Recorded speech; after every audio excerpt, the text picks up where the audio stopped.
Hi.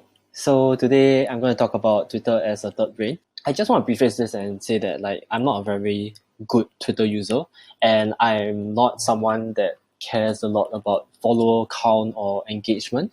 I'm here to kind of talk about Twitter as a extended part of your brain, as a way for you to capture ideas, for you to thread thoughts, for you to interact socially, and build onto your existing thoughts and ideas for yourself and for your own knowledge and for growth and happiness and lots of love in your life. The way that I learned how to do this, the way that I got into Twitter in the first place was really because of Rome.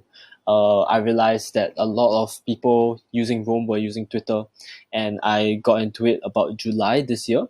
So that's about three months. And since then, I just like, oh snap, this is really fun. And I would call it my third brain because it has every single kind of aspect of being a second brain. A second brain is the concept of being able to offload the things that you learn, the things that you know, and putting it in a central kind of space in a second brain. And I will call Twitter my third brain because it has all of that, being able to capture everything that I know and I learn, and with the added layer of being able to access other people's brains, other people's thoughts and learnings, and interact with them socially and get ideas and feedback. The way I learned this was definitely from Visa. Yeah, I don't really care for social media optimization. And the way that I thread things is a lot easier for me to thread things that are personal. So for example, this heartbreak thread, yeah, probably also because I like being vulnerable on the internet. But like this. Yeah, but this was I this was just really one off kind of tweets of me being sad. Me being a sad boy. I was just like, okay, I'm going to thread it all together so that in a way it kind of is like indexing. It's like finding chapters of in a book, and you're writing down what chapters this is, and this allows me to say next time I search for heartbreak, I will be able to access these original thoughts again, and I'll be able to access, oh, how did I feel like at this point of time when I was feeling heartbroken. So that's one. And it's a lot easier for me to do this kind of thing as opposed to doing more like formal learning in public kind of things where people like share. And I think that's a little bit it somewhat doesn't sit right with me. It's not that it doesn't sit right with me, it's just that it's a lot easier for me to come from my own personal point of view and my own personal feelings rather than just share about all the things that I learned.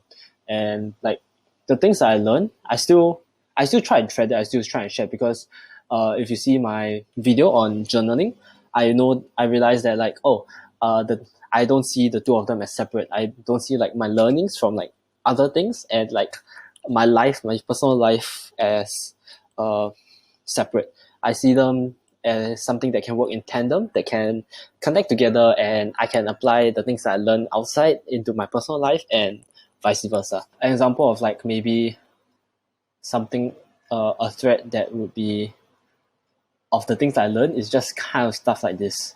So I'm able this was like my key takeaways from BSB, yeah, from Building a Second Brain by Tiago Forte. And yeah, so this is just like things that resonated with me that I just kind of captured.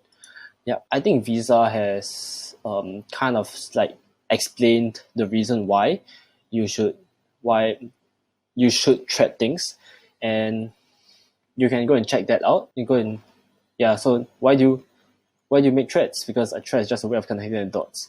And then basically he explains why he threads, and it's not as hard as you think. I don't really have to explain the reason for threading, but I would share a little. I would just add on to the point of like, unlike your own personal notes or journals, you can on Twitter you can have the added benefit of outside people interacting with your threads, and they can comment, share, and explain things that you don't know. You can access your friends' brains as well. So like essentially, if I just scroll down to like um probably one of my favorite accounts now is like Egan Robot. Where is he? Oh yeah, he's quite cute. He's like a BMO, and yeah. So I can access the things that my friends are thinking about as well. and I'm able to read and I'm able to think like, maybe have to remember that exists entire segments of population who unquestioningly accept not just studies but popular media summaries of studies. Yeah. And then I have to think about this. How has my own work with media, uh, how have I just blindly accepted like certain things in my life or certain things that I don't know? So that's one. Yeah. So I also look at it as, in a sense, Twitter can also function as like an automatic response or like a space repetition and anti-library, because when you scroll through your feed, you're looking at things that you don't really know yet. You don't really know what you're learning. You don't really know what these other people know. So an anti-library is the concept of like just having a library of things that you don't know. And Twitter to me is super fun because I can talk to people. It becomes a two-way street rather than like in my notes, I'm just kind of like talking to myself. And there's not really, I can't really tell you about the real way of productivity output, but meh, you know. And I don't really think as much about learning in public as I think about being vulnerable in public, because I think there's a stark difference between like learning in public, building in public, and being vulnerable in public. And all these basically concepts all link towards building or like creating something online, right? I think learning and building in public, learning is about being able to share the things that you learn, like for free. Just I want the idea behind that is I want people to learn what I have learned, or I'm sharing the things that I've learned in a way as a way for me to learn as well. Second thing about and then that's learning in public. Building in public is about transparency. It's like, look, I'm creating something, I'm building something, and I want you to be part of it. I want you to see what I am doing. So I think these two have some form of like where learning, at least building in public, I feel like transparency is good, but everything is kind of soulless if you do not allow yourself to be vulnerable in public. You know, being able to share who you really are, and instead of just having one face towards everything, or like having just like, oh, I'm highly motivated, oh, this is my persona, this is my face for the world. And that's not really the case all the time. I think it is very important to be vulnerable. I think it's very important to be kind and tender and vulnerable to the world, especially if you are trying to create something or do something that comes from the heart, or do something that um, resonates with you. Because, I mean, isn't that just, if it doesn't resonate with you, if it doesn't come from your heart, and you don't allow people to see the tenderness that you are, then isn't that just, aren't you just like another face or another just farce, you know? Yeah, so that's one. I went a little deep there, but it's all right. Yeah.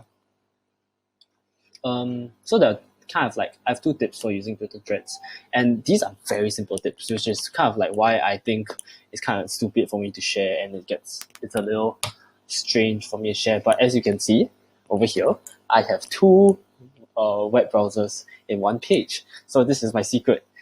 So say I want to create a tweet, say I want to add another tweet, I can just search. I can just search. Like I can search on one side, I can write this tweet thread from another side, and I can be like, what, I feel like I need to add the meta Twitter. I can just search and I can just continue writing on this side. And then from here, I just be like, and then I'll just like add another tweet.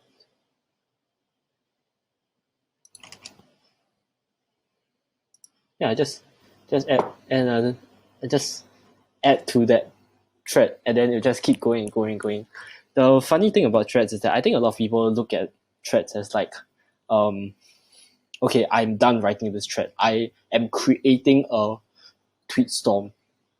But in reality, what it really is that it's continuously growing.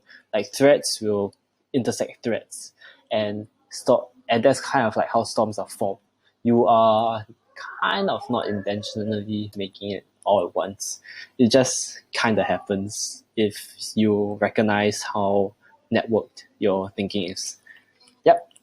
And second thing is about advanced search. So really all you really need is just from to and mentions of. The most of the time I use from because when I see just something on my feed, when I see something on my feed that interests me, I will just retweet it and I will just say, I'll just give like a one liner, like a log line of what I look at it as log lines because just because of film um learnings, right? But I'll just kind of like, you don't have to be great to publish. You have to publish to become great. Uh,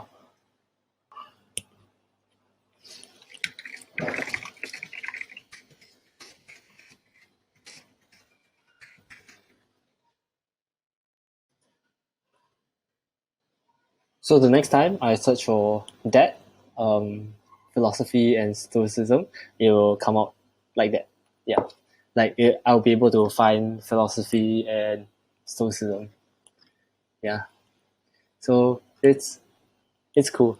I don't really know how to end this, but let me know how else you can use Twitter. You can follow me at btoto there, right there, at btoh. Um, I don't really, I don't really have much, but I like to go deep diving and go down rabbit holes on Twitter. So you can follow me and we can chat. I like talking to people on Twitter. Yeah.